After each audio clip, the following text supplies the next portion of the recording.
Ah bah excusez-moi madame, je suis journaliste. Excusez-moi madame. Dans cette cité, difficile d'obtenir des informations sur Laetitia. Les deux femmes ont grandi ensemble dans la cité, depuis elles sont inséparables. Christine n'a donc aucune raison de se méfier quand en juillet, la bande décide d'aller passer quelques jours loin de la cité.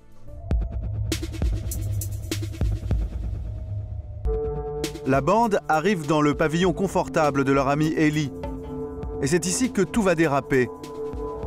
Car quelques jours après leur arrivée, Laetitia apprend que Christine l'aurait trahi.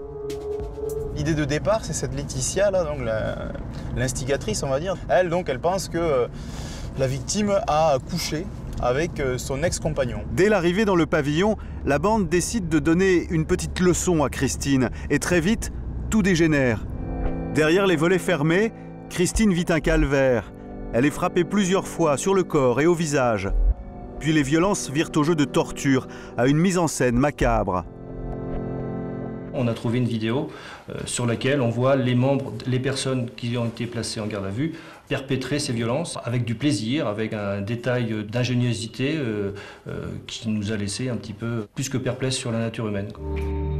Parfois, Christine était attachée à une chaise et brûlée avec des cigarettes. L'horreur monte d'un cran quand ses bourreaux décident de lui tatouer à vif une insulte et un dessin obscène sur la peau. Certains auraient même abusé d'elle. Christine était isolée. La bande de Laetitia était le seul lien affectif qui lui restait. C'est peut-être ce qui explique son étonnante réaction quand les policiers sont arrivés pour la délivrer. Est-ce qu'elle vous a accueilli comme des sauveurs? Non, pas du tout, puisque la première question qu'on lui pose, on lui pose la question quels sont les auteurs de ce qu'elle a connu. Et immédiatement, elle défend ses geôliers. Hein, elle défend ses geôliers en disant non, ce sont mes amis, ils me font du bien, ils me veulent du bien. On était complètement dans le déni de révélation des faits pour lesquels on intervenait.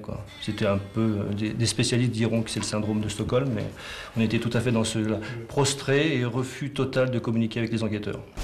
Christine est tellement perturbée qu'au début, elle ne voulait même pas porter plainte contre ses amis. Après quelques jours passés aux urgences, elle est partie se reposer dans une famille d'accueil que nous avons rencontrée. Et la fille, ça va mieux ou quoi? Ça allait mieux. Au visage, au niveau des bleus et tout ça, ça va mieux. Mais elle a toujours une tendance un peu suicidaire. Elle veut se suicider, elle veut finir de sa vie, quoi. Par rapport à ce qui s'est passé. Elle se met ça sur son dos à elle, quoi. Elle se sent coupable? Elle se sent coupable, quoi. Voilà.